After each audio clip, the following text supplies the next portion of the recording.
Right, we're back for the new year with Hot Take Point Made here.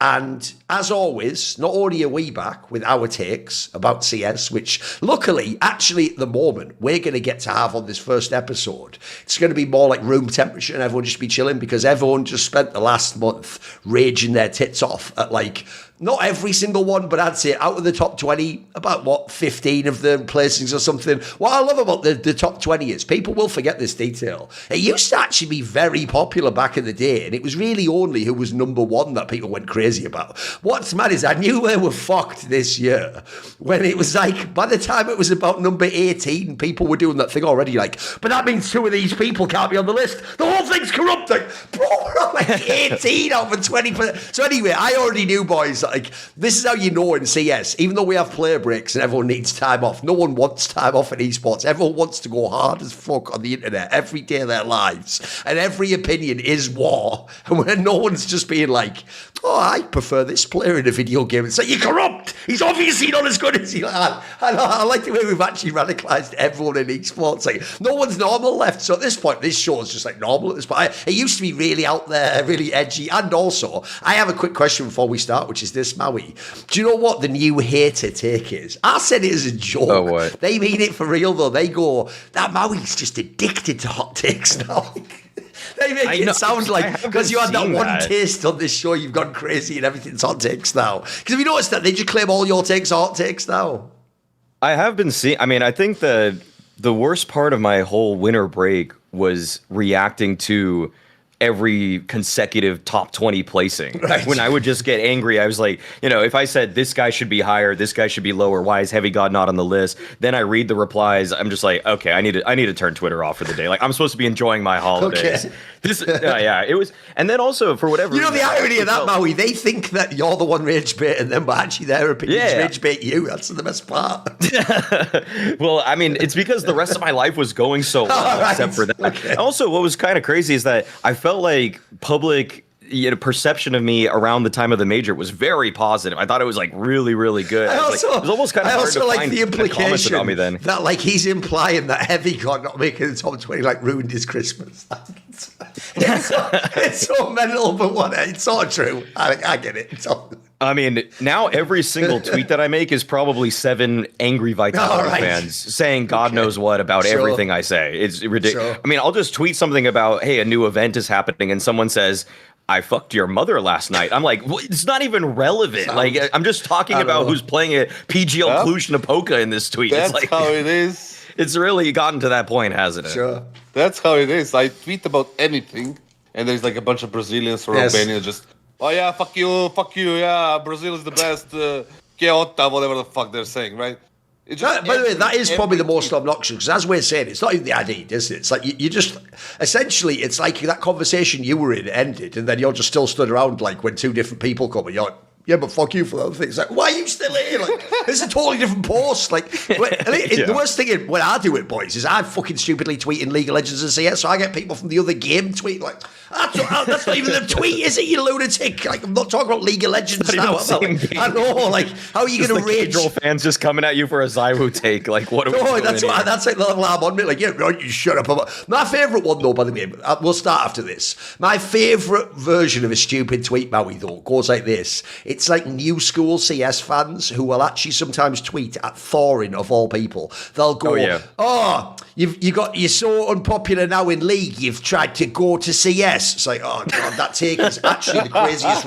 That was like a fucking CIA scientist crafted that rage bait just to fuck with me in particular, because it's such a mad take, isn't it? Like, yeah, that's right. I just came over now on the boat, boys, from League of Legends. Like, yeah, all right, CS, can I get in? Like, fucking hell, mate. I was here for beta 1 of Counter-Strike, guys. Like, he's just grabbing CS now. This phony. You'd think at this point they question everything about my identity. Now I might not have even been in CS all this time. Like, okay, fair. You win. The gaslighting got to you. You win that one. I am just a League of Legends fanboy who just arrived in CS. Hey, what's this? Is it like COD or something? Like, shut the fuck up, League fanboy. Like, sound brilliant. Best thing is, I was late to League of Legends even, but whatever. Let's start, because we're late to start this episode. So, I think this time we have to, as usual, follow the current tradition, which is we have to start with a fan take.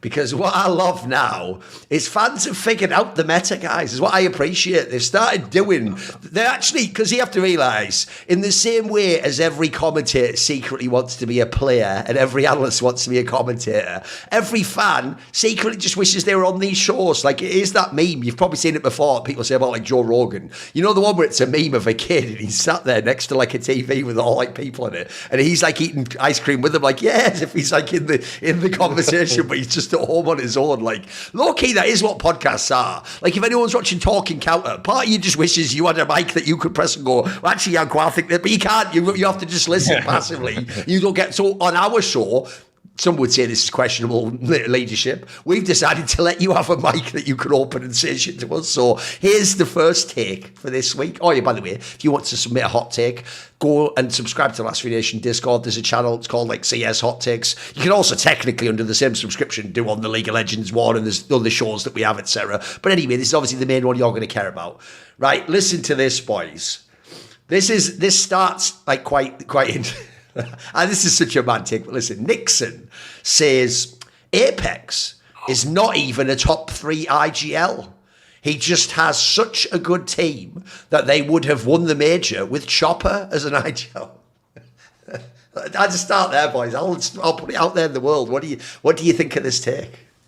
Apex not even top 3, and in fact, Chopper, we're assuming if he can speak fluent English, he would have just won the major with Vitality too. Harsh. I think it's a pretty harsh take. It's not even a hot take. It's a stupid take. Like, there is a difference between hot and stupid. Like, you know, hot take can have an explanation, like a proper, at least an argument that we can like agree or disagree or discuss or whatever, right? But then there's just a stupid take like this. Like, Apex is the heart and soul of that team. He has been the IGL of that team since what, 2020, since Alex left. 2019, yeah, like 20 or 21, yeah, something like that. Something like that, right?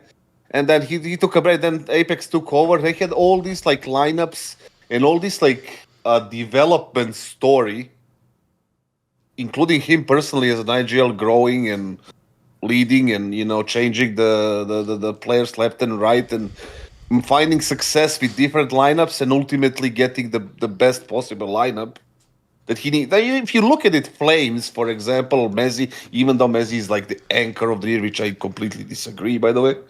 Flames is what, top 7 this year, maybe? What was it, 7? I think it was 7th or something, yeah.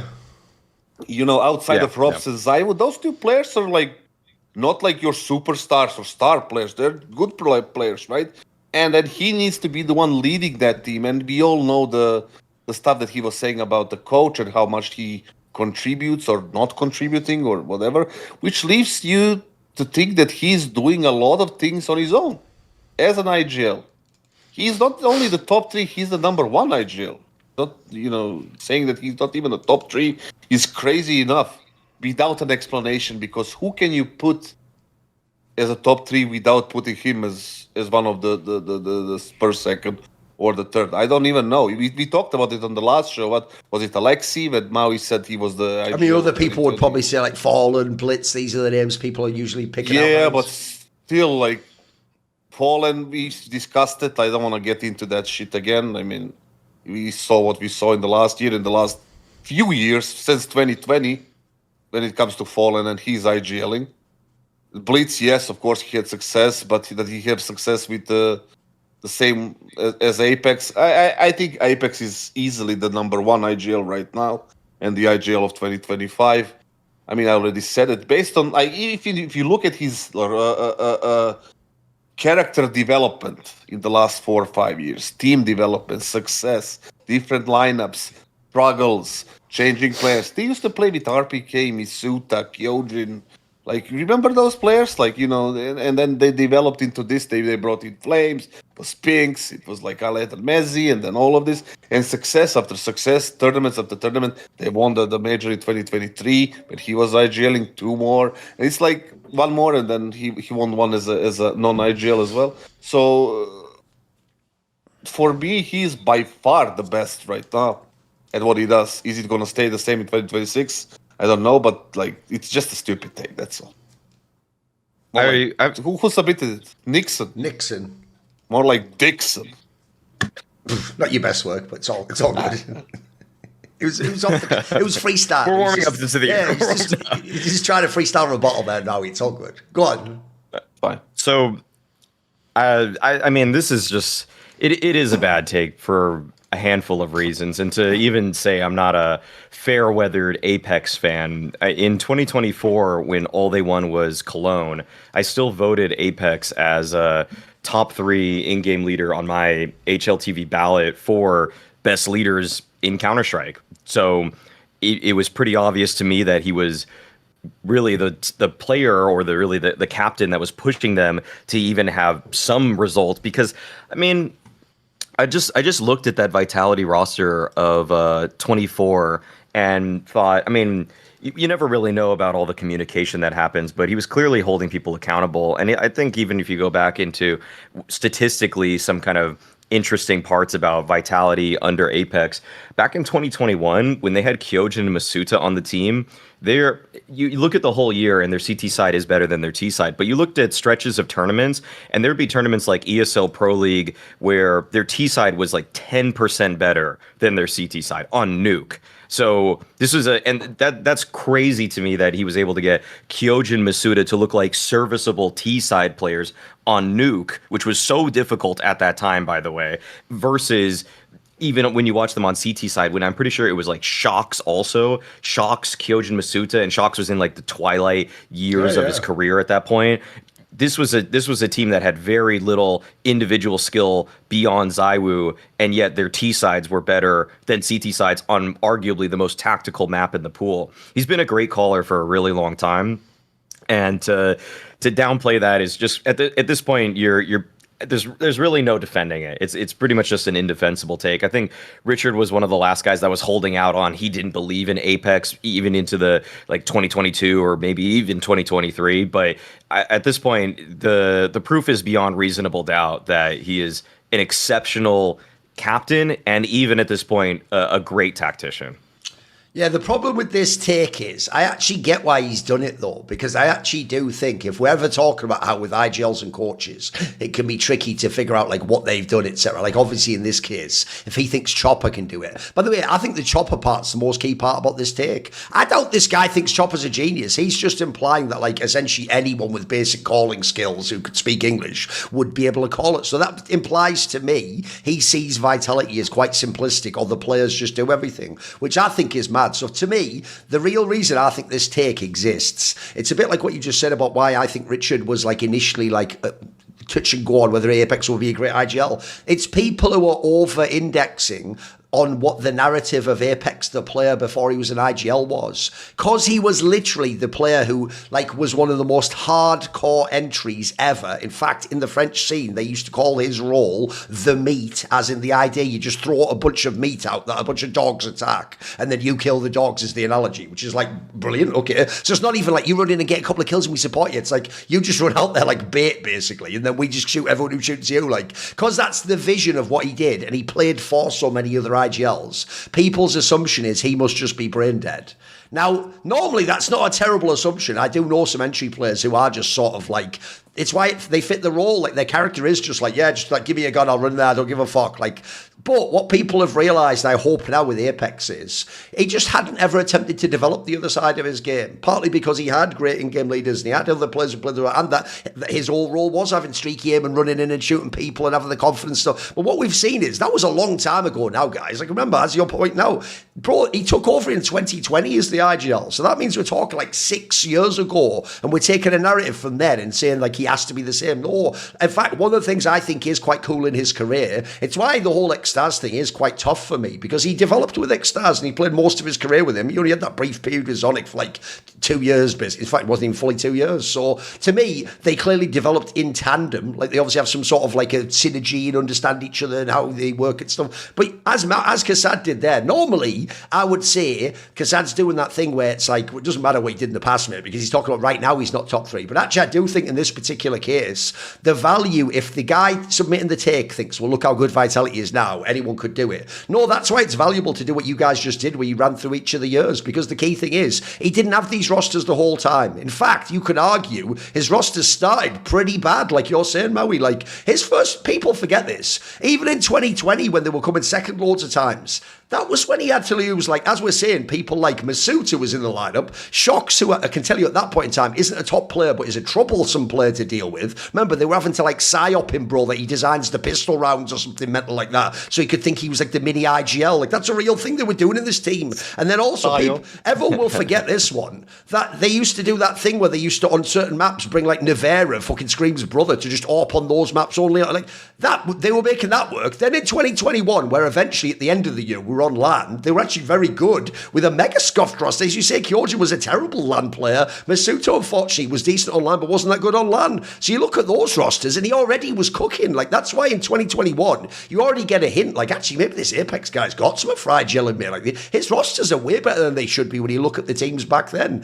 And then you go to 2022, people will forget this. Yeah, that was the worst part of his career, right, when those Astralis players joined. But that's because the Astralis coach and 2 of the Astralis stars joined and clearly wanted the game played their way, and Apex had to do like a negotiation. And people will forget, when he got Spinks later in the year, they already started winning. And 2023, they're actually really good in. Obviously, they were the team of the year. We come to CS2. Also, there's nothing he gets no credit for, by the way. One of the most seamless switches between CSGO and CS2 of any IGL and top team. Like, remember, at the beginning of CS2, they just won those 2 blasts at the end of the year. The joke of 2024, it's why I agree with you, Maui, of why I still thought he was a top IGL, is there was lots of problems in Vitality, but mate, they still actually had a lot of top places, as in top 4s and stuff. And actually, he looked like one of the better parts of the team. I do think a lot of the team was the difference between Spinks and the rest of the squad, or maybe they had like certain, obviously they didn't yet have that Mezzi fully integrated and stuff. But you just look over history, like, mate, I think he's an excellent IGL. I mean, first of all, we're talking about before he ever got to this superstar roster. Well, one, he's part of why they have a superstar roster, but he was there the whole time. He was building the squad, one piece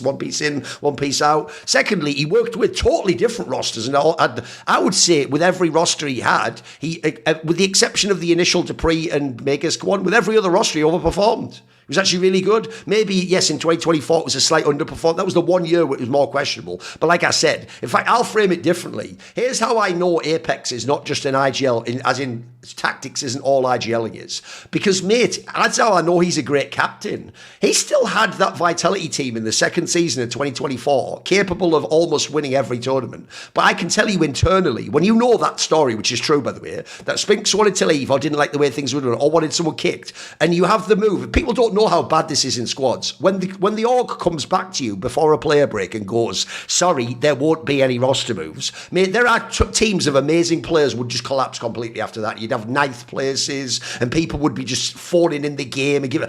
I tell you what, for a team that was essentially like a dead team walking, they were still really a fucking dangerous squad. They could have won all those tournaments. They could have won the major, everything. They were really fucking top. It took a lot to beat them back then. So I think actually, if anything, I think he's a slightly underrated IGL, except if someone only looks at last year and goes, he must be number one, he's the best at whatever. I'll make as I said on the past episode, I'll make the case of, people like Alexi and Blitz are working with less than him, etc. But actually, I'll give you the last thing as well, which is this, is if you look at the teams he's competing with, I think this falls apart completely, because here are the squads like last year that he competed against. So obviously, Fury is one of them with Fallen.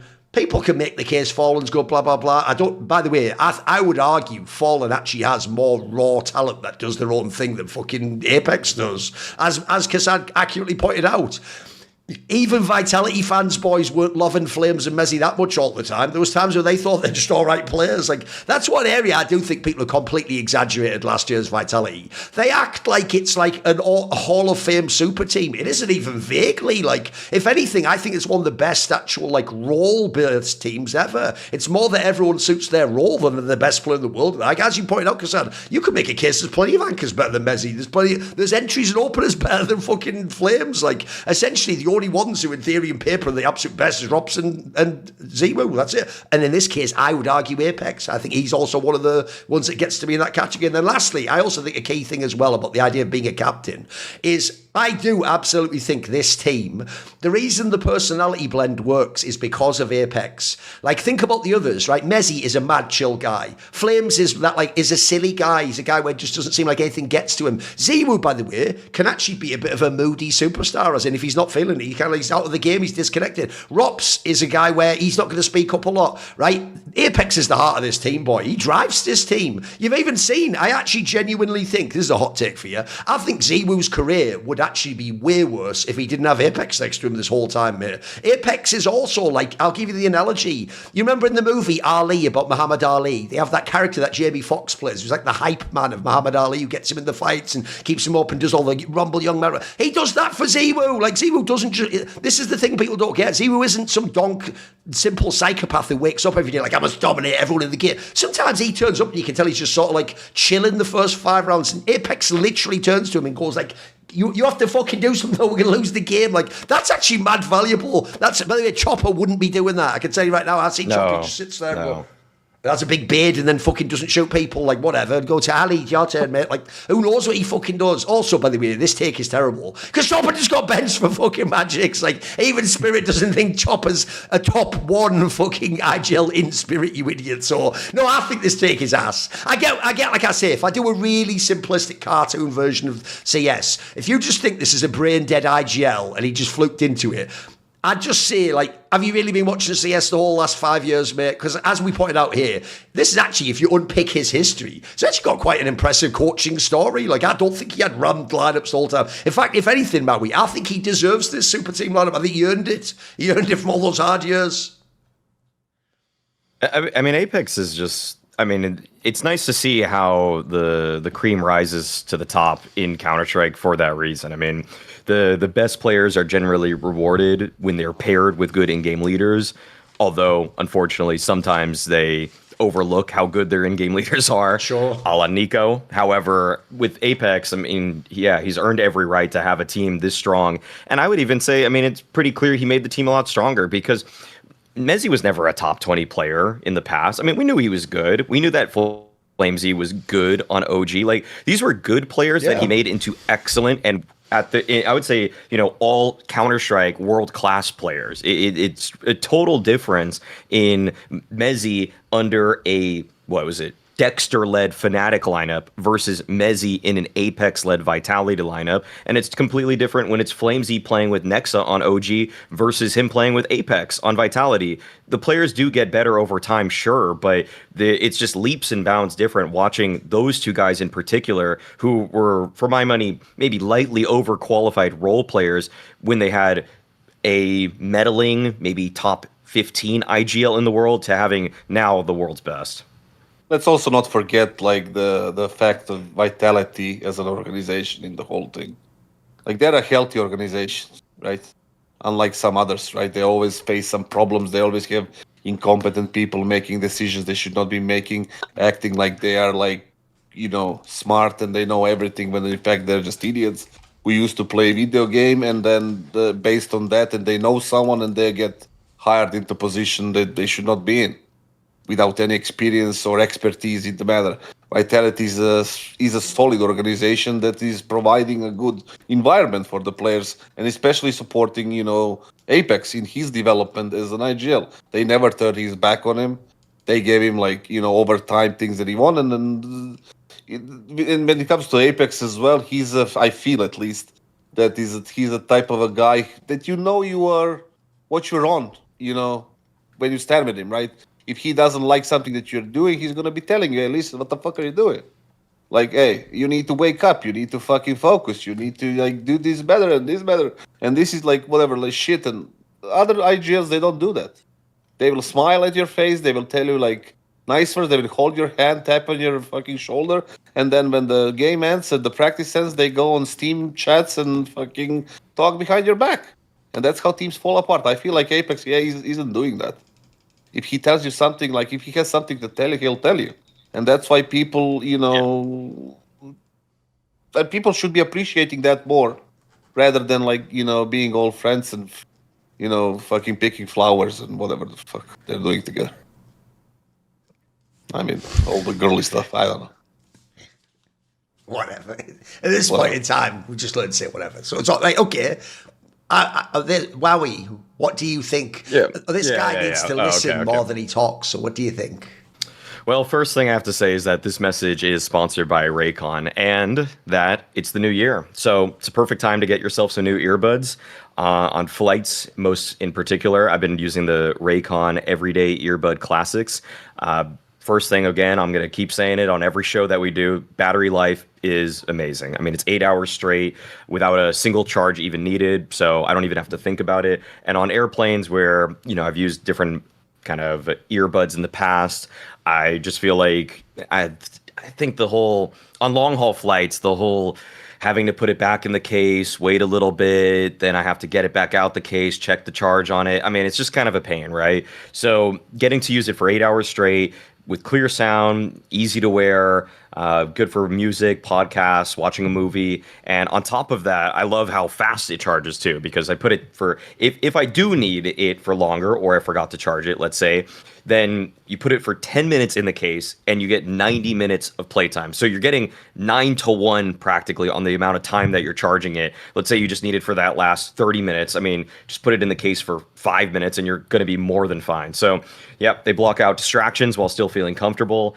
And the everyday earbuds classics are here to help you crush your new year goals. So be sure to go to buyraycon.com/hot take. Get 20% off site-wide. That's buyraycon.com/hot take. Like, boys, I'm going to go first with my take on this one. So listen to this. Right. And I've actually got one that I think's a banger because I feel like I think even you guys might disagree. This is one of the rare ones where I feel like everyone disagrees with me. I think I have the most unique take on the whole simple BC.Game story at the end of last year. So remember, I'll refresh everyone's memory. When he joined BC.Game, I even said myself at the time, I'd heard that his contract already had a couple of months left on it anyway. And obviously, as you can see, they were one of the only orgs willing to pay like a reasonably large buyout still for Simple, because actually, if people don't know, I'll say this, I think actually his time in FaZe actually made it less likely that he got into other teams, because one, he had that really shit match at the playoffs of the major, which made it look like, oh, is he back yet, whereas before that he was cooking. And then also, secondly, I just heard from behind the scenes, he still wasn't like super professional, locked in, let's just put it that way, right? So I think unfortunately that mixed with how high the buyout still was, and I'm assuming he wanted large salary because it was leaked that his BC.Game salary is huge. I think that actually made a lot of the other orgs also just like, we're still not sure about this guy. Like, is he really locked in to say yes? Is he going to be professional? So the problem is, when he joined BC.Game, initially they had that really bad roster, way worse than even the one at the end. Like, they had the terrible one at the beginning where it was players that, like, I don't think most people to this day even know who one Prime Taps is. Just a fucking guy that was just on his team one day, and the rest were all cast-offs from other teams.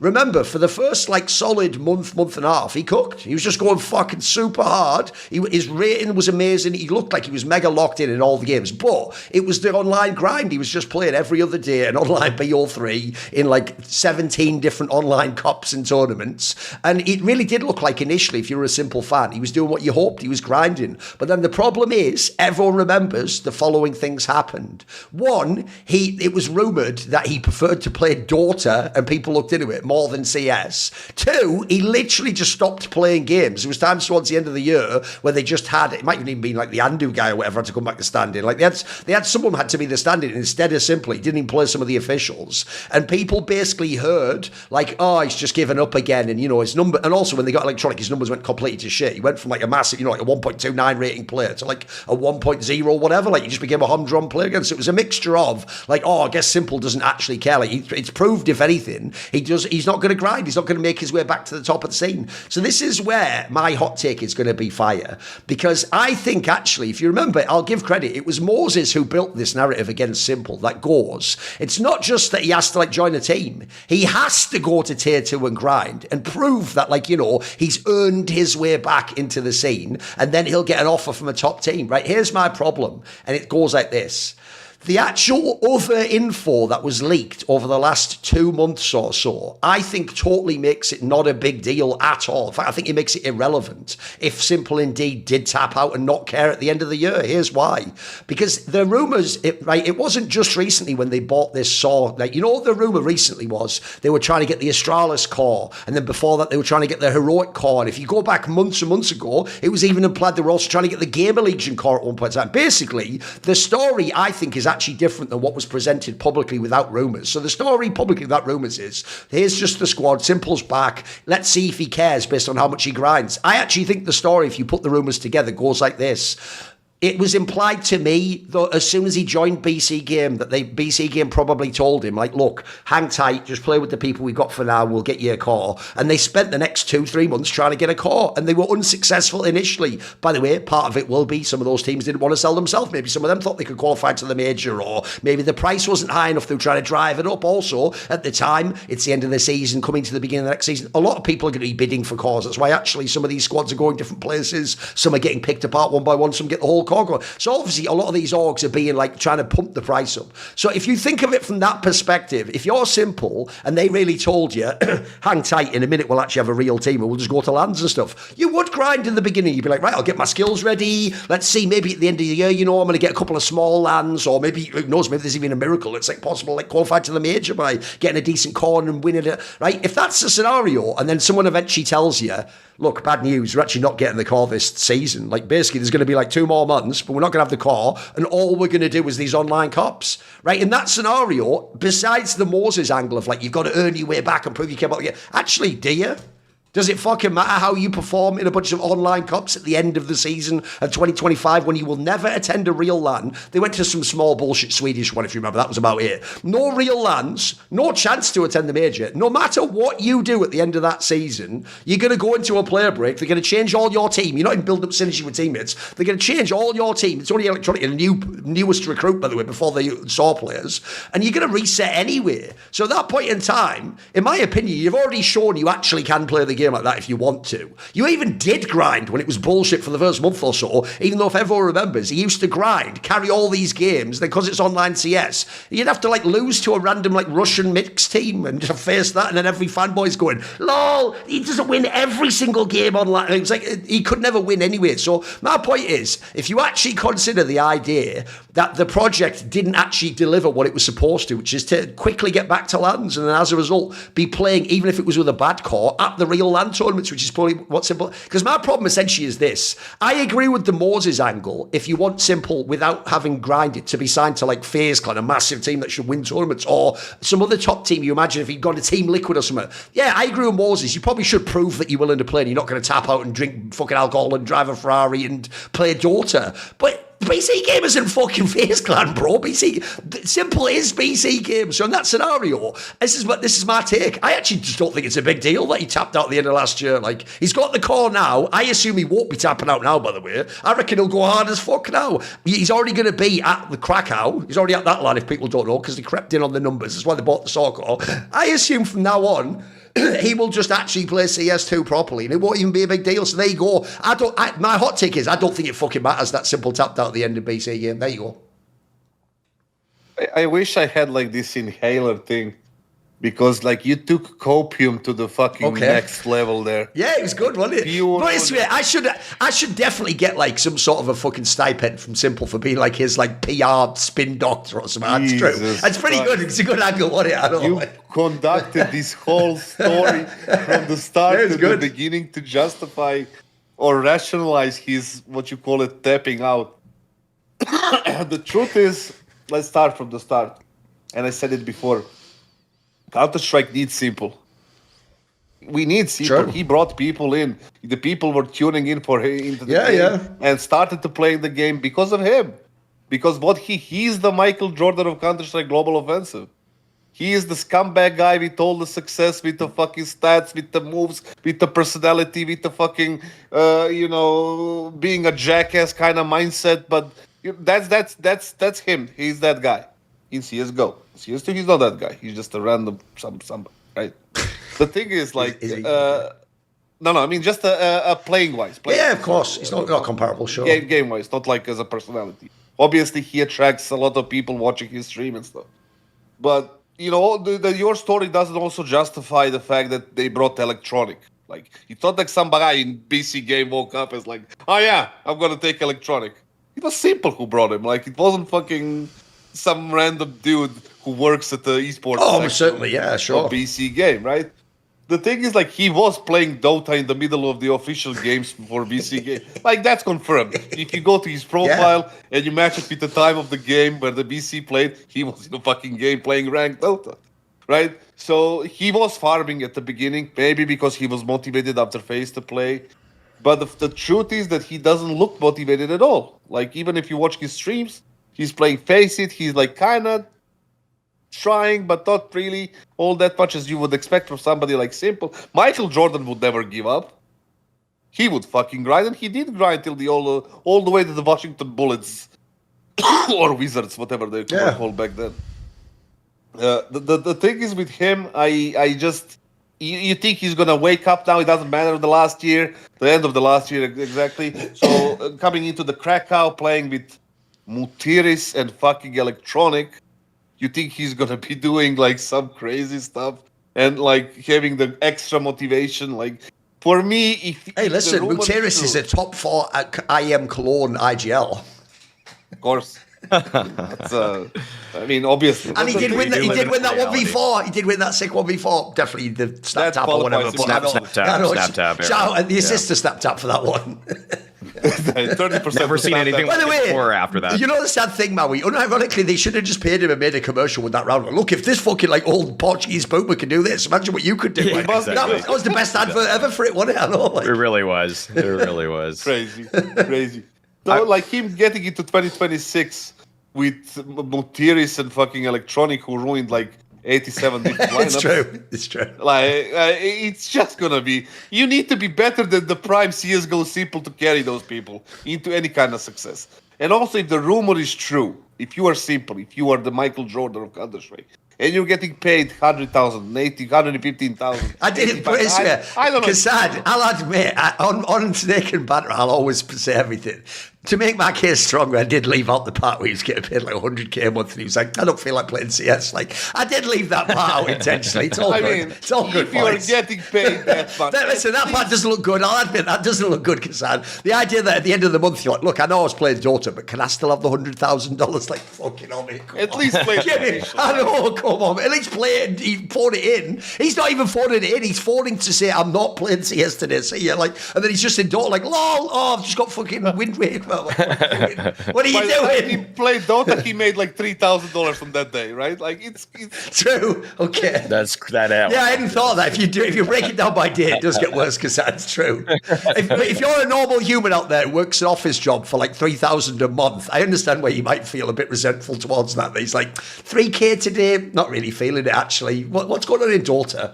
Like, sound. I'm just gonna play a little bit of Spirit Breaker right there, like fucking let's go. Charge. No, although the joke is, if anyone would be a Spirit Breaker main, that would be Electronic. But enough about that anyway. Whatever. It's true. Spirit Breaker. No.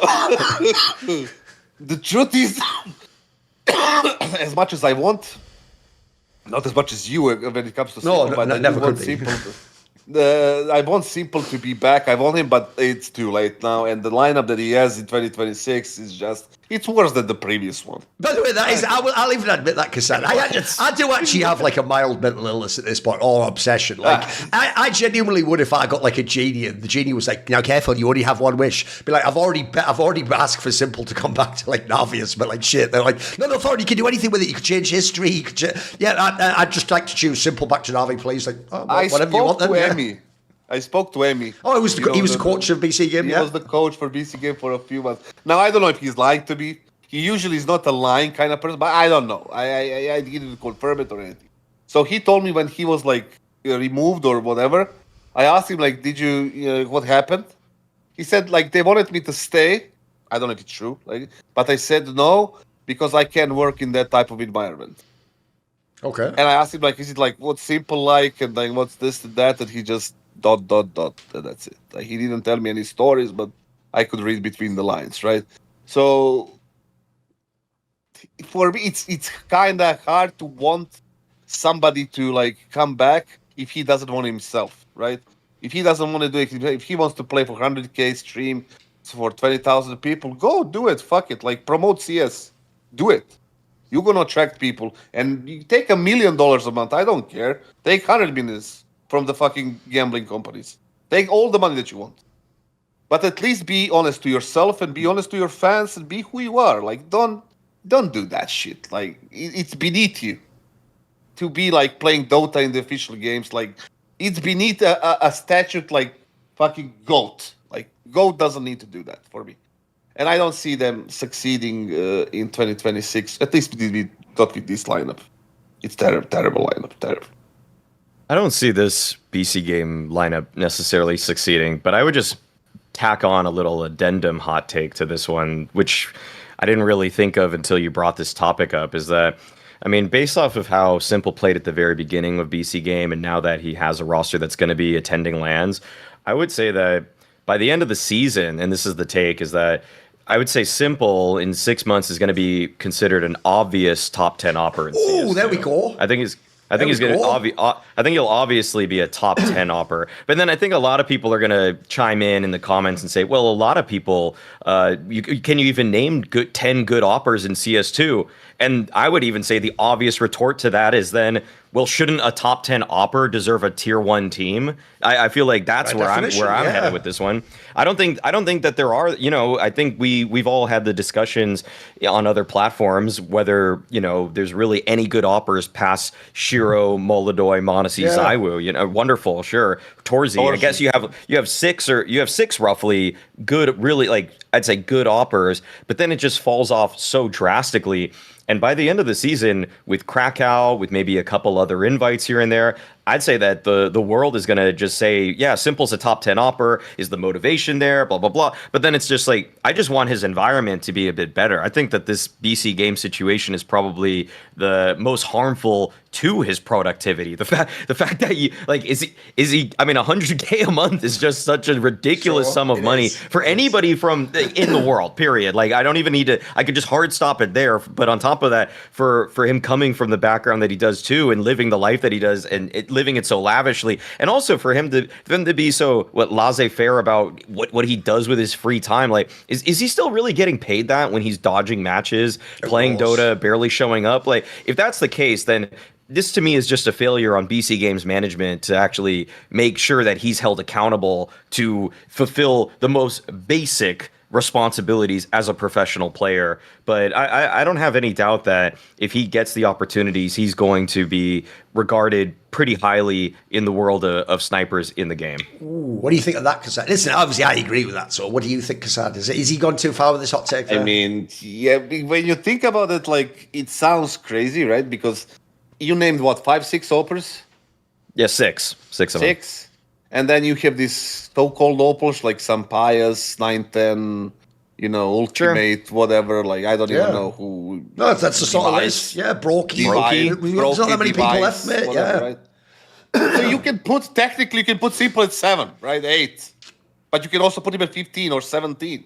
So the problem is they need to play those events because Brokey, Sampayas, all these like players are going to be playing all these events. Sure. Will Simple play them? And if they play them, how deep are they going to go? Are they going to be, 2 games and out? I'm not talking about team results of BC.Game when Simple's on it. I'm saying when he's playing in these matches, he's going to be clearly the best or second best player. But it is one area I sort of agree with Maui here, Kasad, is it sort of ties into my take. I don't think he would have tapped out if they'd have played LANs, mate. I think part of the problem was once you realise you've wasted a whole season just playing online CS games that don't really mean anything. Like, I'm sorry, it doesn't matter if you come fourth in like the Nod Win Clutch series or first. It doesn't really matter. Like, you know what I mean? I know what you mean. As a professional, I agree you should play because you're getting paid the money, and also it sends a signal to the industry. But to me, I think the reason he tapped out is he didn't have any real lands. I think having real lands is the motivator, in my opinion. Maybe I'm wrong. I mean, maybe. But like, look at the lineups that he's like: Krezi, Aragorn, Mutiris, and Electronic. How deep and how many lands are these people going to secure? Well, that's the thing, Kassan. If you want another hot take, I also think this team won't be terrible. And here's the reason why. Because, bro, when that core was actually the players in SAW not that long ago, they were actually mixing it up in like the tier 1.5 lands, mate. If you go and watch like when people like Legacy and people like that were winning, like this team was like taking them close. Like it wasn't even a terrible squad. SAW was one of those teams where actually Motiris, it earned my respect, mate. I did think he was just some mega old boomer at that 2024 Cologne who got super lucky once. And at the time, I even did the thing a lot of people cynically did. I looked at the stats and I was like, it's just the U-Jerks guy carrying you. Mate, he did all what I just said a minute ago without the U-Jerks guy. He had the Aragon guy instead. I had to replace him because U-Jerk was a nip, you know. Let me counter this with the fact that how many percentages of that success from SAW was tied to the fact that there are 5 Portuguese people speaking the same language, same culture, same everything. Look at U-Jerks in NIP. Like, how did he went and how did he go and how did he play? Erasdos has been just disastrous on every team lately. Exactly. Yeah. And now these players switch to English. Now they're going to be having even weirder environment and culture change when they go against the Russian, Ukrainian speaking 2 people that I took a blah staying together, and then 3 Portuguese people on the other side. You know, it's just going to be way different. Way out of their comfort zone. You think Krasi and Aragorn are going to be doing well in that type of environment with Electronic thinking it's 2015 and doing some crazy shit? Like it's destined to be fucked. I will say the one part I don't like, I'll totally admit, Kassan, is Simple himself is a handful. The idea then you've got Washed Electronic just abusing everyone too. Like that is nuts. I'll agree with that. That signing is bonkers. I think if anything, you could argue there's another hot take. I think the worst thing Simple did in BC.Game wasn't even phone in the game, play daughter, waste time. It was actually signing Electronic and saying, why did he do that move, man? That one doesn't even make sense at all to me. Like it doesn't make any sense at all. It was even implied to me in my Zorti interview I just released that he'd even heard, because I asked him about Axal and BetBoom, and he was basically just like, I think playing with Electronics one of the things that ruined the guy's game. Like, he just couldn't take constantly being criticised all the time, you know. Yeah, crazy. And the fact that we didn't mention is one of the interesting things that Taz got signed to that team as well. Listen, there's another hot take. I think Taz is a good signing. I think actually there's very few people in CS that Simple will actually respect, bro. And I think actually someone like Taz, mate, it's the same with Nico. They have a weird thing in that era of players where they do respect the class before them, you know. It's why they all think Neo's still the shit in CS2, even though it's like, mate, that was 1.6, he was the best thing. Like, that was a long time. So I think, maybe you can disagree, but I think Taz is not a bad sign in that sense. Is there many people can reach Simple? Not many, right? If any. True. If any. So yeah, it's an interesting take, but worth discussing. But yeah, you were right at the beginning. I feel like we are both disagreeing with you on this. It's all good.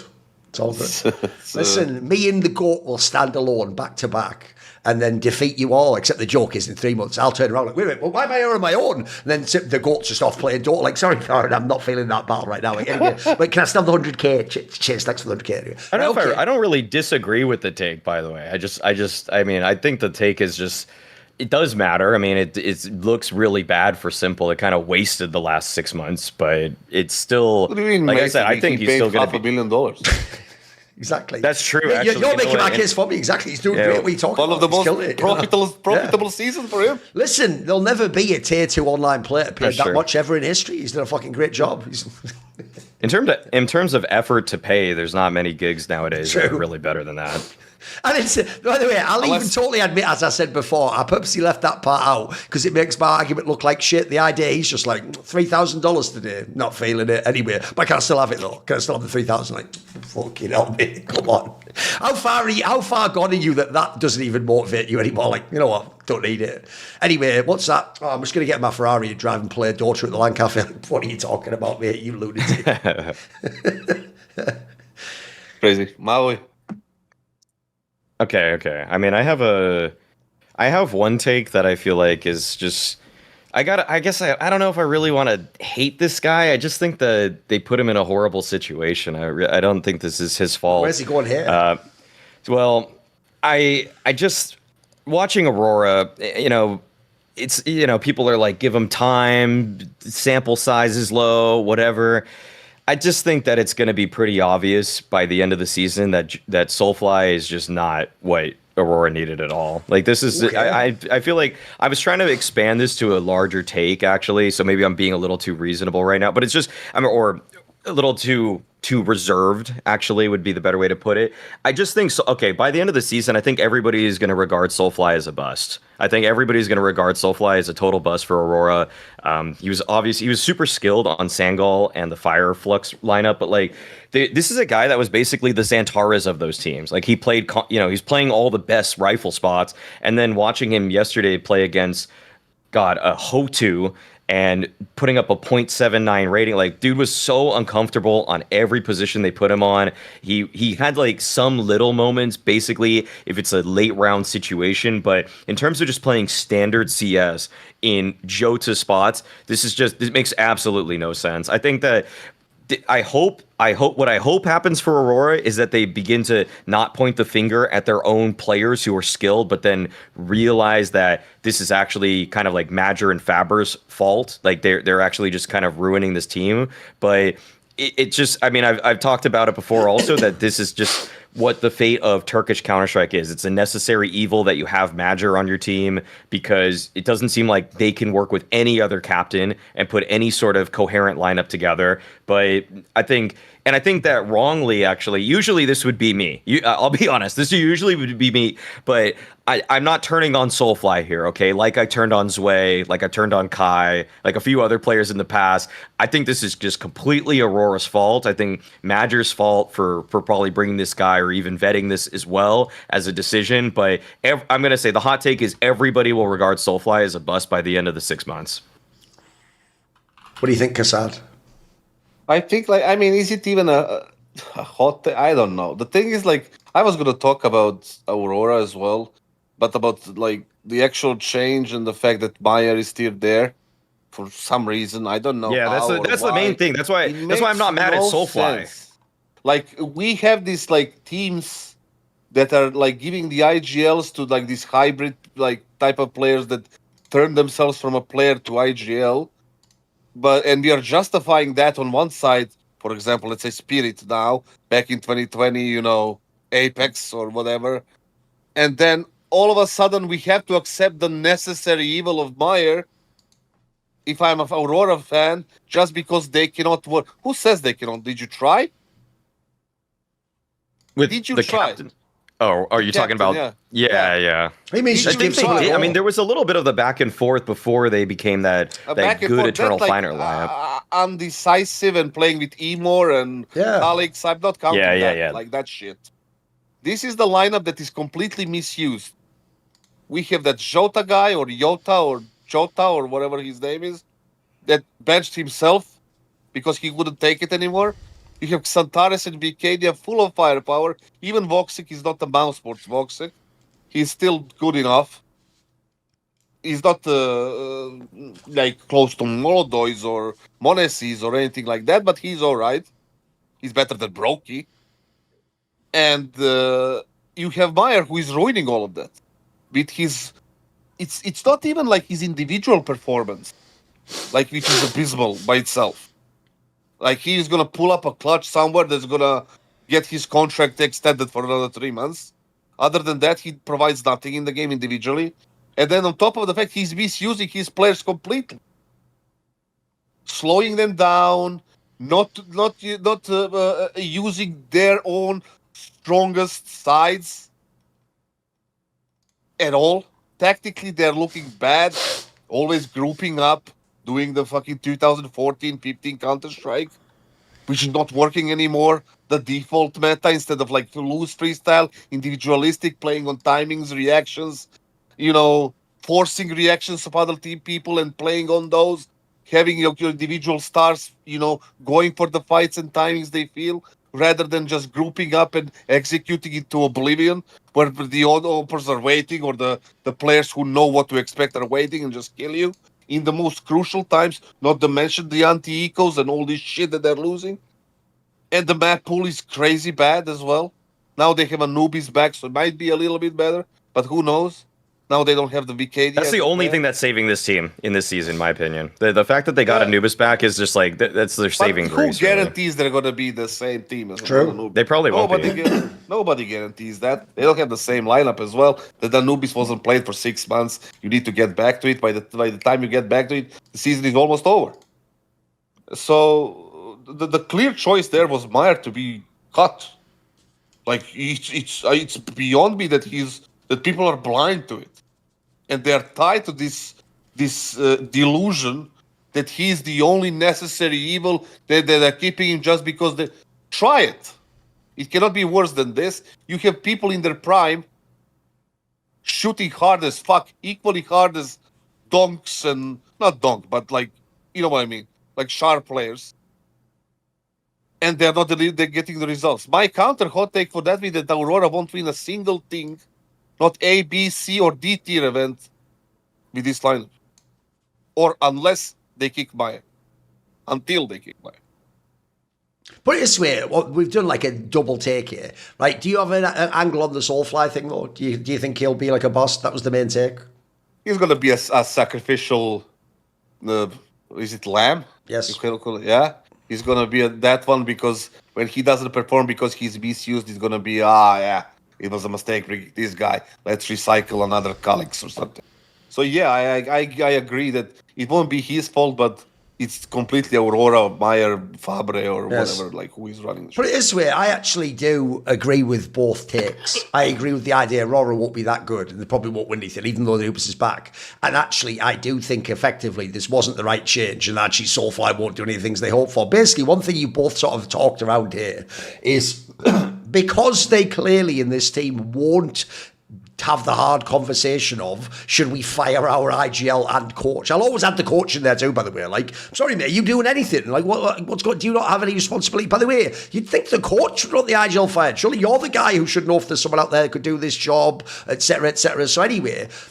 The reason why I feel like because they won't do that, you're just left with this scenario, which is the problem they've had for all these years, which is you've got to sign another player. And I'll tell you what I hate about this move, boys.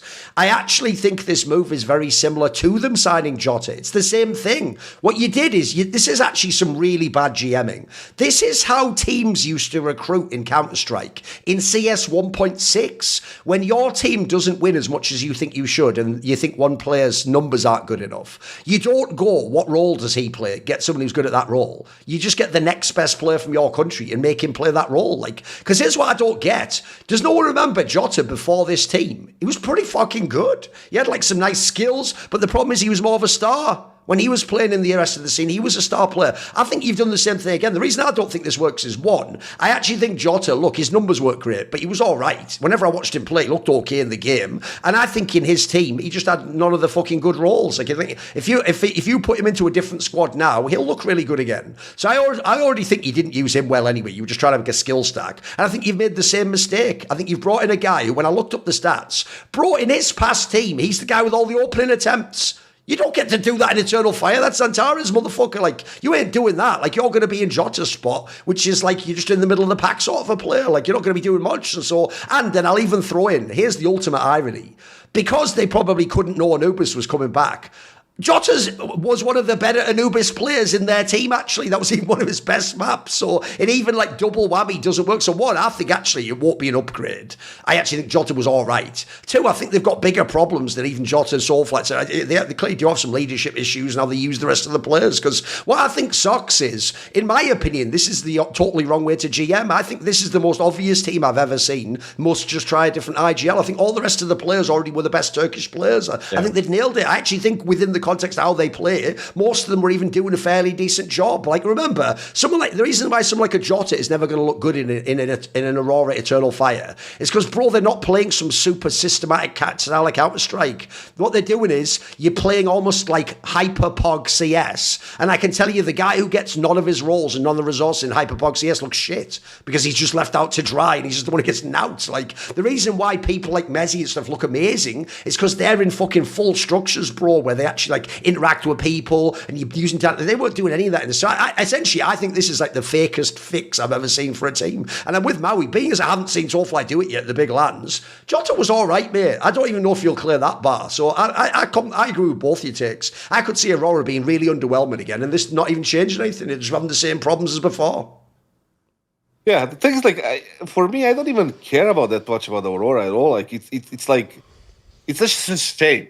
You know, it feels like a shame for a talented players to be like in this position where they can accomplish much more. It's like. But it is the biggest wish I have for this team, for real, especially because how they play, is like I wish they just spoke English, mate, and then we wouldn't have any of these problems. We'd have a million people you could bring in and try out.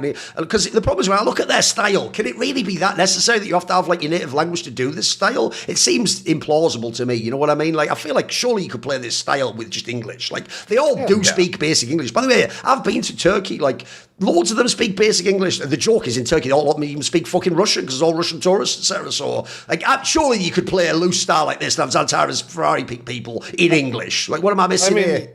There are like you know solutions to their problems, but they chose the worst. Yeah. The thing is, like I said, talking about Aurora is like talking about Milwaukee of fucking NBA. Like they have a Giannis and in 2023 who they Chris Middleton and like. Those players that. Well, you know what, because this is an appropriate moment. If we're talking about sports teams, well, you know what? In esports, we have all these takes. We think we're right, but actually, we only get paid passively via monetization. We don't directly get rewarded for being correct. But actually, when you play Prize Picks, it's good to be right because that's how you get paid. So on Prize Picks, if you don't know, it's a really, really simple, fun way to do stats prediction. More or less, basically. What you do is you just go to there, you set up a simple lineup of a few stats predictions where you're going to pick more or less on what they offer. So, for example, if it's an American football game, they'll have a quarterback and it'll be like, right, is he going to get more or less than this many passing touchdowns, this many passing yards? They have all the basketball, etc. They have all big sports you can imagine. But crucially, I think one of the best things about this is really, really simple to understand. You just go get the stats prediction, pick more or less, you set your lineup, and there you're good to go. They've also got loads of features built around what you do with your lineup. Like, for example, they now have a feature called early payouts, where if your player gets off to a hot start, you actually have the option to cash out your winnings before the game even finishes. Also, if you want to actually find people to have fun with and play on Prize Picks, they have a social feeds thing, so you can share your Prize Picks with your friends. You can copy lineups, by the way, from people who are winners just by the single click. You can just copy what they pick to do in that sense. There's all sorts of angles like that. You can follow people who are Prize Picks partners, by the way, like us, if you see us playing it and see what we're doing and what picks we're doing on it. It's also just super easy. They've got all flexible angles. Like they have a thing called Flex Play where you can get paid even if one of your picks misses.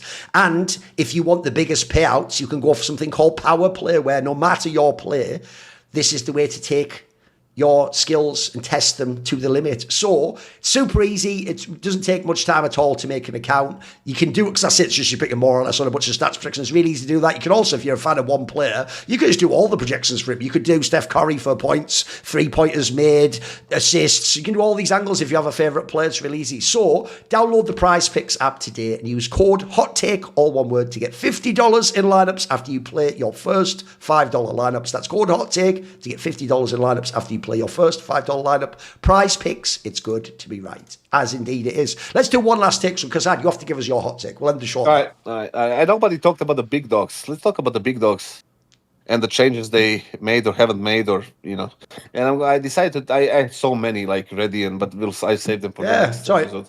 Sorry. Let's talk about this one only, and that's Spirit. Nobody mentioned Spirit at all. Okay. And they made the biggest change of the winter break. Ooh, right? Maui, but pause one sec. Maui, I want to ask you, before he says it, I actually genuinely can't tell which way he's going on this one. Do you think he's going to go negative or positive on the Spirit change? What would your guess be?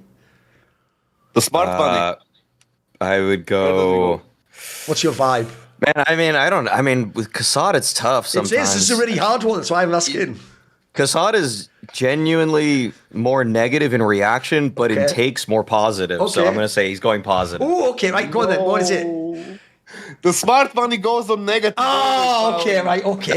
You believed in him too much. You believed in Kassad too much. He said Falcons were going to win the major. Oh, yeah, okay, I thought he turned a new leaf, but I guess it's a new year. Yeah, but here's the thing. As a lot of fans pointed out, I think they nailed him on that one. As the fans pointed out, that was just him getting to have his cake and eat it, because if they're failing, he'd be like, look how worthless course they are. You even could have won the Yeah, that's major. And then true. if they'd have That won, was he'd be true. like, still only one major for $20 million. He would have done that anyway. He won no matter what on that one. I cheered for Falcons only because two people. I sent the message to Okay. Nico before the major. I sent the message to Maui before the major. I wish you both the best of luck on the major. I want you to win it, and I want you to fucking leave the trophy. Okay. I hate Falcons, but Okay. you should win it. Okay.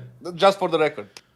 I'm not going to say what they replied, but, I'm going to keep that private. Okay. But the thing is, like, when it comes to Spirit, the hot take is that they're going to win. I was going to say 0 events this season. Oh, by the way, I think you said Maui, but you meant Monacy there, right? You meant Nico and Monacy with the two you said. Nico and Monacy, yes. Yeah, there Nico you go. Just for confirmation that bad. Maui isn't a secret shill and Falcons. Because I'm looking at Maui and it's like... Okay, it's all good.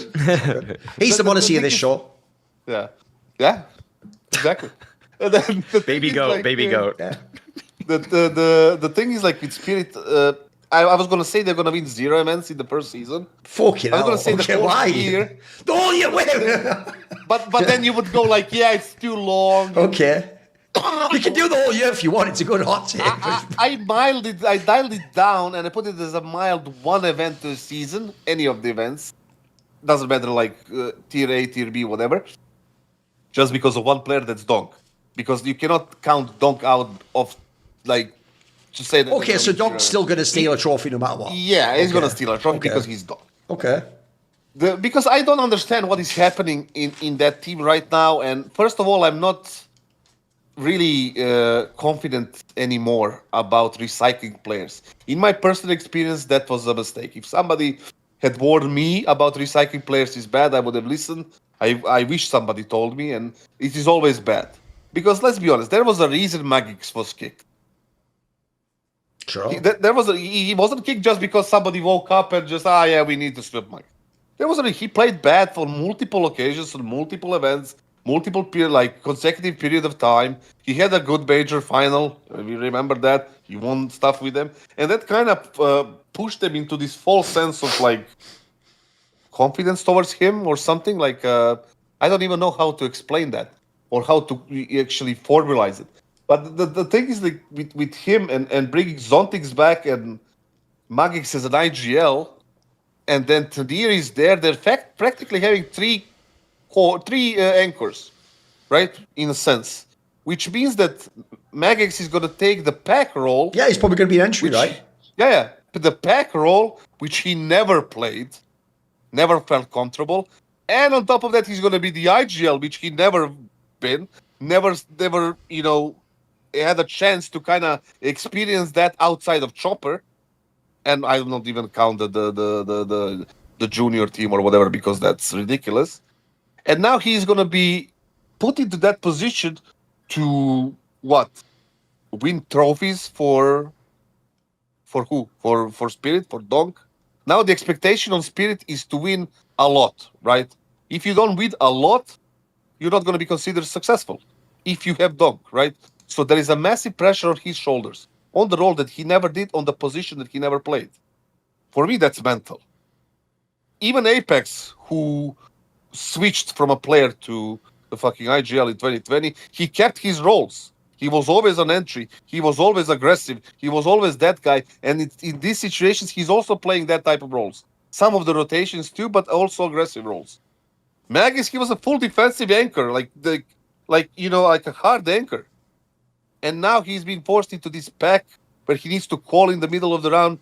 Like, it's going to be super difficult for him individually. On the top of the fact that you have Zontix, who's also kicked for a reason. He's not like, because those doesn't have visas, or he's not feeling well, or his stomach hurts like Device, or whatever the fuck is it, right? The thing is, he was kicked for a reason, and now he's back. I like the way Kassad's like those doctors they have in combat sports where they're trying not to let you be healed. They're like, nice, still fine to go. You can see. It's like the guys just get in there. I love it. Okay, just 5 more minutes, one more round. Okay. No, the thing is like, what do you expect from Zonix to have? You think you put him on the same spot, he's going to play better all of a sudden? Was Chopper the one who was making Zontix play bad on the anchor spots when he got kicked? No, it was Zontix who played bad. So what do you expect to happen? That he magically reappears in your team and plays 30% better? Because that is at least what's going to be needed from those players to be able to compete with Vitality's Falcons and whoever rest is going to be there to compete for all these trophies that are coming up in 2026. So what do you expect to happen? All these changes and all of a sudden you think you're going to be winning? I don't think they're going to be winning at all, except for if donk goes mad. But we have seen donk going mad when it comes to stats, obviously, and they're still not winning the events. So how hard is it going to be? For me, like, if they brought an IGL and maybe one change, something like that, that would work, probably. But, like, recycling these players, putting them into completely different spots, new spots, is just much harder than people realize. And on top of the fact they're skipping events, now they call them Team Skip It. The thing Not your best work, but it's all good. No, they call Maybe I'll catch up with the kids. It's not me. All right, it's from the HL TV I read show. it somewhere. Okay, They called it okay. Team Skip It. The thing is, like, Why? That's not even that good, is it? I know. But No, it's all good. I know it's all good. it just got It's all fire. good. But the thing is, like, That's like the Choco one, which, as Richard's always pointed out, it's just the shittest version of that. Like, you could make such a better version out of Nico and Choco. Like, Choco's I read nothing. it It's somewhere nothing. on I know. HLTV. It's nothing, bro. But the bottom line is, like, they're skipping events like PGL, where, like, what did we read the news? 8 out of top 10 or 9. What was it? Liquid and Spirit are missing it. Why are you missing it when you have a completely new IGL? Why not give him the playing field to feel how it is to be the IGL on a LAN event against top tier opposition? Like, let him trial and fail there. Let him learn there the lesson of fucking 11-11s and need to make a call. Or, like, you know, the veto mind games. The game planning, that's that you cannot translate that from practice into a game instantly. You need to feel it as an IGL, and then, you know, they're skipping events, and now they're going to be playing Krakow first, and that's going to be his debut. It's just they're playing Bounty, but yeah, that doesn't count. That's a potato. Right, okay, then. I know you were an employee. Okay, I think it's his debut. I think it still qualifies Sure. as his debut. Give us your take then, Maui. Come on. Sure. It's just shit. Sure. Man. Come on, Maui. Go. I feel. I mean, I'm pretty against this. I mean, I think that this Spirit roster has one of the best chances to just kind of maintain. I'd say top. I mean, I'd say they're definitely gonna hold top 6 status, like, as in make it to the playoffs of practically everything.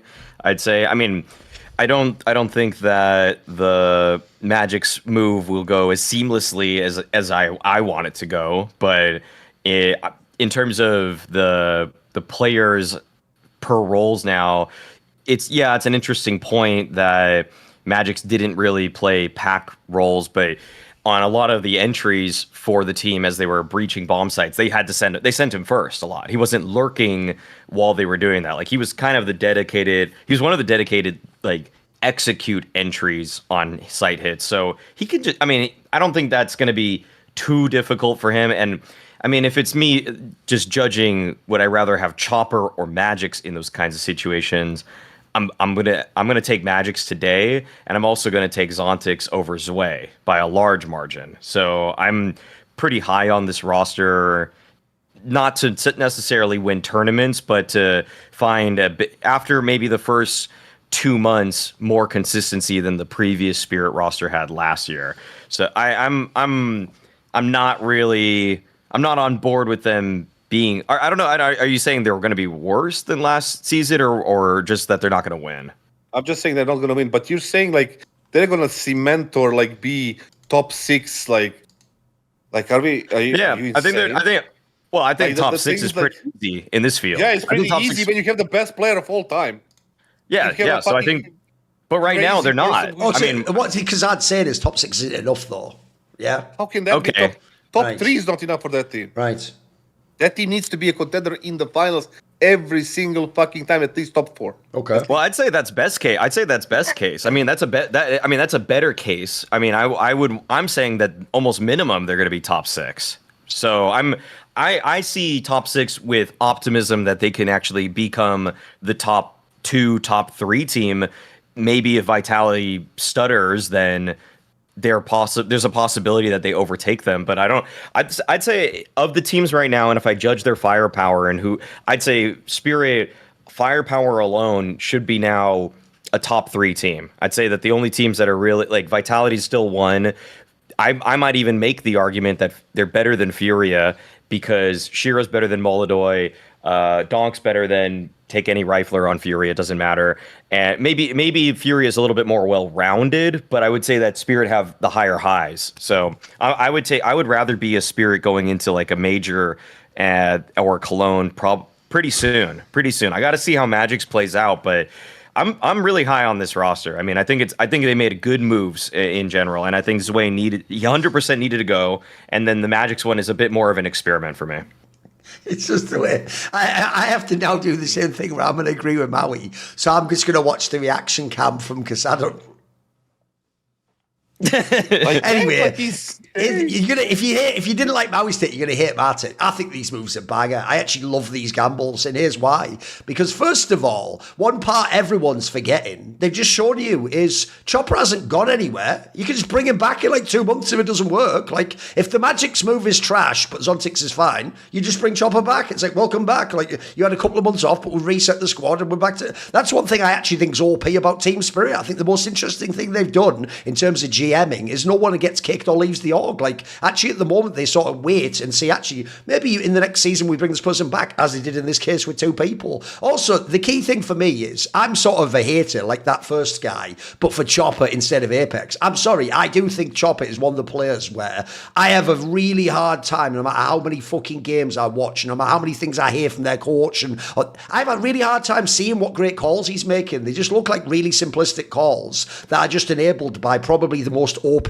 offensive weapon in the history of Counter-Strike. Like, here's the thing. Simple was really, really bonkers. Because he's an OP, even he did a lot of his work on CT side. Donk is just so OP on T side. He is actually the closest thing to the meme of, like, Nico go kill. The joke is Donk go kill's an even better strat. It just works all the fucking time. And I'm sorry, I don't care how many ZWoo fans tell me they are throwing all the flashes. One, listen, you dickhead, we actually track flash stats. That's not even true. They're not even the best team for flash stats and trading. They're not even close. And then secondly, if you just watch with your eyes, that still doesn't make Z and Donk shoot everyone in the head. Like, I don't care how good the flashbang is, that doesn't make him do these impossible straight transfers and find entries where they know he's coming. You see him pushing in and he still kills everyone. Like, that's just open. So unfortunately, I think IGL was the most overrated role in Spirit. So look, I have no idea if Magix is going to be a good IGL, but I don't hate this as a gamble because one, you can undo it in theory and say my bad if it doesn't work. And two, I'll give you 2 intangible reasons why actually I could see Magic's low-key vibing. Because I don't think he has to call a super deep tactical game. First of all, he clearly has an amazing relationship with Donk. I could see them really being on the same page and being able to communicate and stuff. And then secondly, Magic's also is one of Halley's boys. He has a super deep connection with him too. Like, I actually think if remember, there's a concept of an IGL. Like, we're thinking of great IGLs that do it all and they're the mastermind. There's also the IGL that's just the general of the fucking... the field general for the coach. And I think that's the job you do in Spirit, in my opinion. So I think Magic's job is just translate some of what Ali wants into the game. The problem I have with this one is, when you were looking at those players, Cassad, you only looked at them in isolation. I like what Maui did. When he compared each player to the player they're placing, Zway didn't deliver, aside from that one matchmate, he didn't deliver the fragging or the intangibles. Zontix, by the way, wasn't a great fragger, but he was actually a pretty solid player. Fundamentally, he was a good player. Definitely a good CT player, by the way. Then you look at Magic's, okay, Magic's had quite low fragging, I agree. Well, now he's the IGL, low fragging doesn't matter. And I agree, he's not going to be in his spots, but he also actually has a fairly intelligent game. Like, I can see brain power when Magic's makes moves in the game, and I can see he has like an intelligence for reading opponents. So I don't hate it. Essentially, here's why I think it's OP. Because, crucially for me, Zontix isn't coming back to be old Zontix, right? I'll give you the analogy. I think Zontix in Spirit now is like Yuri in Furia.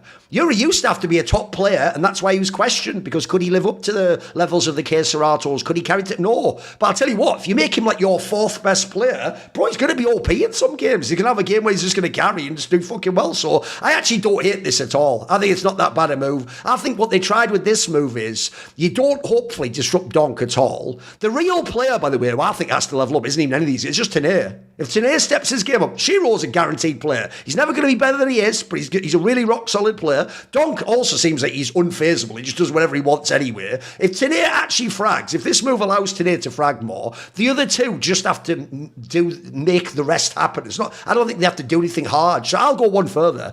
I do think if you look at the top, I think the top four are obvious. It's actually the same from before. It should be Vitality, Furia, Falcons, and Spirit in some order, right? I think actually Spirit, they fuck around because he can just enable Donk. I think they could challenge Vitality and be the number one team. I think he can be number one, number two. So I know it is a big gamble because I've never seen this roster play, and it's two players coming tweaking their role. But I think when you have players as good as they do, I don't think you have to play great Counter-Strike. I really don't think you do because you just got such good players in certain spots.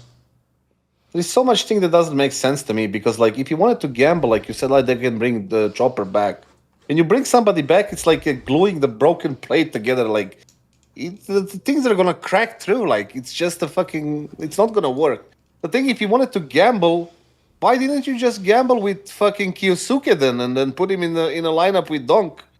And you know, so that doesn't really hold up to me, the gamble angle. I feel like they're not doing, like, they don't even know what they are doing. Like, I don't think they have a proper plan. And I also disagree with the Magix Donk relationship. Okay. The description. That's one guy like agreeing with the other guy with everything that he says because he shoots really fast. Like, he is forced to agree with him because this guy is a better player. He's like a fucking saying that prisoners in fucking Guantanamo Bay have a great relationship with the fucking guards. They just tell them what to fucking do, and they do it. That's going to happen in the fucking Spirit as well. First of all, sadly, if anyone remembers this old movie, sadly, I'm thinking of that movie, Harold and Kumar Go to White Castle, if you ever know the scene. Now he knows the scene I'm referring to, so already that is a cursed fucking analogy, the cock sandwich or whatever it was. And then the other one is, right, essentially, Kassad, I know what you mean. Here's where, because you were a coach, me and you have a different perspective. Listen, this is why I will never coach, because I am toxic as fuck, and here's why. If you actually do have Prime Simple or Prime Donk, I actually do low-key think, Kassad, the job of the IGL is mainly to just agree with whatever they want to do, mate. And if they want to do something, you just figure out a way to let it happen. Because the problem is, I agree that almost any other player, I'm with you, you should still be, look, you're still just a star. But unfortunately, I do feel like they're so good, they almost know, they for their role, they know better than anyone, if you know what I mean. I'm sorry, I think that. Well, you said it nicely. You said it like they have to find a way to make it happen. That's a perfect way to saying it. Like, you think, like, if Donk comes to Mag and says, like, yeah, I think we should play a little bit much faster than we are playing on Mirage, on default. And Mag is like, no. And then the conversation is over. So they lose the next game because they were playing slow. You think, like, Donk is not going to affect his fucking decision-making? That's the thing, though, Kassad. I don't, you've nailed my point. I don't think that conversation, how you described it, is how it goes. I think Magix is just like, yes, sir. Okay, Donk, yeah, we're playing faster. So they don't have it's like Guantanamo kind of thing. It's not like a relationship. Oh, basically, I'm not saying Magix will be a great IGL. I'm saying he won't be an IGL. They'll just do it. They'll just play around Donk and just prank the fuck out of everyone, yeah. If that works, and they beat the 2024, the Spirit from 2024, where they were like next to Navi, they're arguably the best team, won the Shanghai Major. They were fucking considered the best. And if that helps in that kind of environment, great, it worked. I don't think it's gonna work simply because there's too many like mismatches, and I think we're expecting more from Zontix and Magix just because they're Zontix Magix and they were like playing well in 2024. It's 2026 now. It's not the same. He had a break. He needs to come back. Magix had a break. He needs to be the IGL. I like the way Kassad even did the other classic framing there, Maui, where we're only like 13 days into it's 2026 now. It's not 2024. So by like 16 days or something. Like a minute ago, that wouldn't be that great a line, but whatever. Listen, it all works. Anyway, that has come to the end of our time on this episode of Hot Take Point. We will be back in the future where, as we said, one, we will use up Kassad's starred takes. Apparently, he's just coming with like 3 in the silo. And there's loads more mad fan takes. So submit your fan takes. You can either do short ones like that, but if you do it short, by the way, you will almost certainly get roasted. Or you can do the long ones, you do all the points, etc. But then we will also go balls deep on that. As usual, if you don't want to have your name mentioned, please say so. See you on the next episode of Hot Take Point Made.